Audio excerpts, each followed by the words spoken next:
Okay, the following is a video over 0.1 notes, and this is changing units of measure within systems.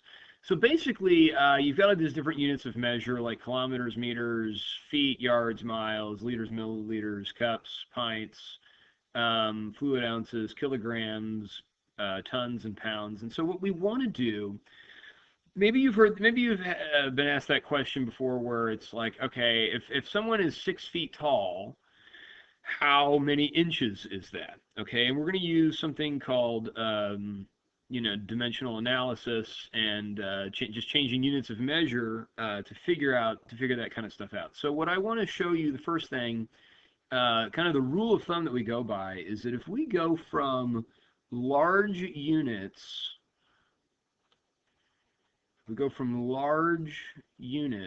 to small units, then we want to use multiplication.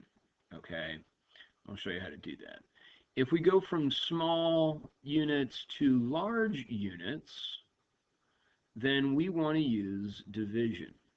Okay, we can also do this thing called dimensional analysis, and I'm probably going to show you guys that in class. Dimensional analysis.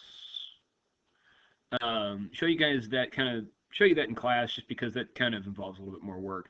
Large, the basic changing of units is pretty simple using this method. Sometimes it's a little bit easier to use the dimensional analysis. You kind of use more of that in science class and chemistry and stuff like that.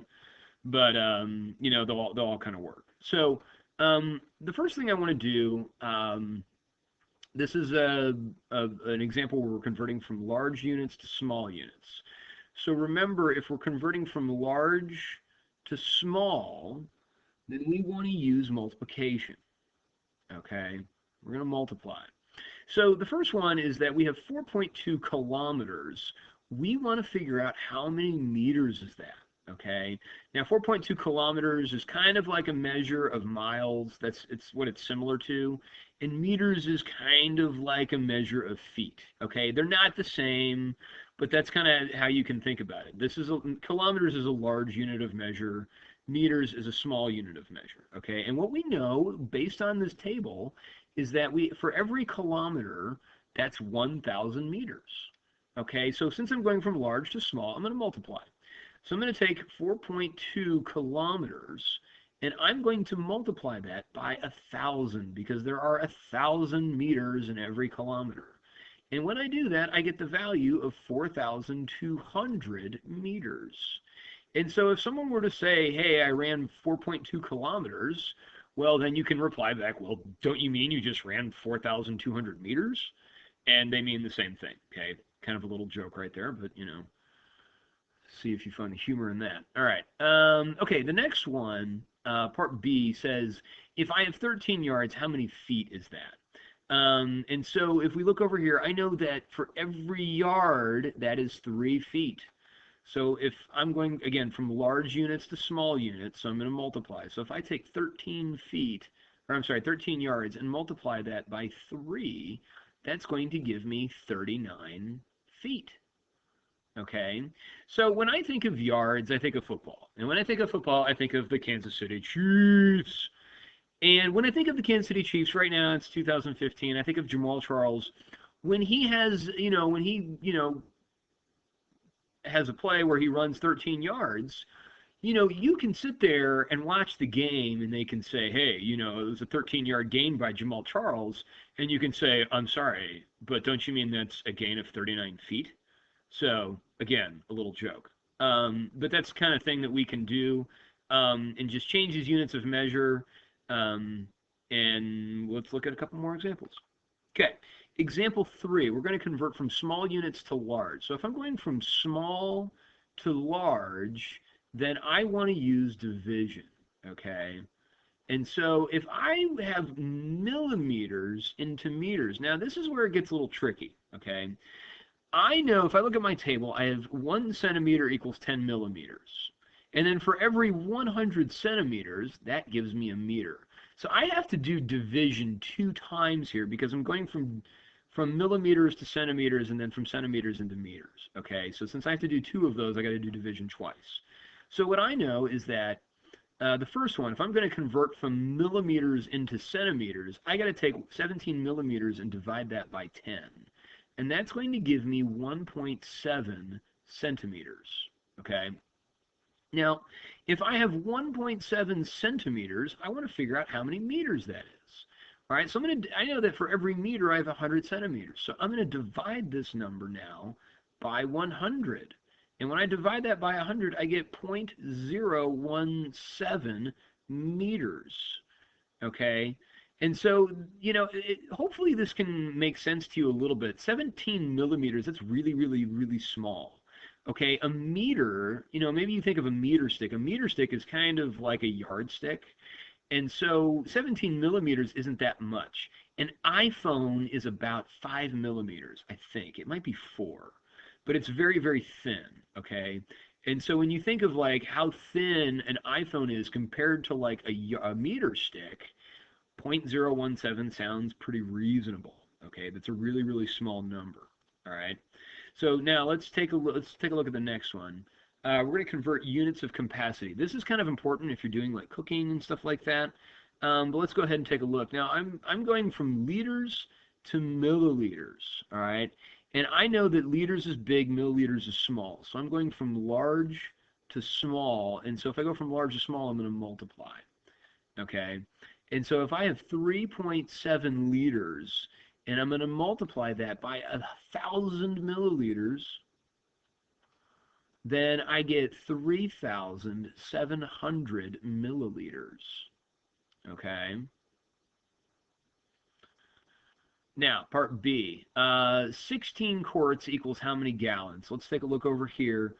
And I see that for every gallon, I have 4 quarts. So I'm going from small to large in this one. So I'm going to use division. Okay. So if I have 16 quarts and I divide that by 4 quarts per gallon, then that's going to give me a total of 4 gallons. Okay. So again, I'm just trying to figure out, okay, what am I going from? Going from small to large, large to small, tells me I need to multiply. I look at my table, I figure out those units, and I multiply or divide by that number. Okay. All right, the last one, example 5. This one's a little tricky, okay? In part A, it says we're going from 5.74 kilograms. How many milligrams is that? Now, here's the deal, okay? I'm going from large to small, okay? So that means that I'm going to multiply, all right? And so I have 5.74 kilograms, and I'm going into milligrams. Well, here's what I've got. I've got to do this twice, okay? Because I'm going from kilograms into grams, and then I got to go from grams into milligrams, okay? A kilogram is kind of like a pound, all right? Same kind of type of measurement. It's not the same, but it's similar. And a milligram is really, really, really small unit of measure, okay? So from large to small. So I'm going to do this. I'm going to do 5.47 kilograms, and I'm going to multiply that by 1,000 grams, okay, to put that into grams. And so I end up getting 5,470 grams out of this. Okay, now I want to go from grams into milligrams, so I've got 5,470 grams that I need to turn into milligrams, so I'm going to multiply that by 1,000. And that's going to end up giving me 5,470,000 milligrams. That's a lot of milligrams, okay? So instead of, saying that many milligrams, we can just turn that into a larger unit of measure, which is kilograms, okay? The next one I want to talk about, this one's kind of tricky. Again, we're going from 5 tons to ounces. Okay, if we were talking about 5 tons, we're talking about like the weight of a truck, the weight of like a semi-truck, and then ounces, we talk about like bottles of soda, okay? So if I have 5 tons, I want to know how many ounces is that, okay? So here's what I know. I know that 1 ton is 2,000 pounds. And then for every pound that I have 16 ounces. So again, I'm going from large to small, so I'm going to use multiplication, okay? So in part B, I've got 5 tons. I'm going to multiply that by 2,000 pounds to give me a total of 10,000 pounds. Okay? So if I have 5 tons, that's 10,000 pounds. Okay? And so then if I want to convert pounds now into ounces, I'm going to take 10,000 pounds and I'm going to multiply that by 16 ounces. And so if I do that, that's going to give me 160,000 ounces to give me 5 tons. And that's our answer. So I hope that this is relatively simple for you. You've probably seen this before, but this is kind of one of those lifetime skills. I know that the cooking teachers, specifically Chef Mike, will always say, hey, you know, one of the things that you can do in your math class is talking about changing units of measure. When you're cooking, buying things, it's kind of important to kind of know that. Your phone is really good at doing this. You have all of these unit conversion things in your planner at school. So hopefully, you know, this is something that you can try and lock up and you know, be proficient at. So, but that's all I got. So hope you enjoyed this, and let's go ahead and get started on your homework.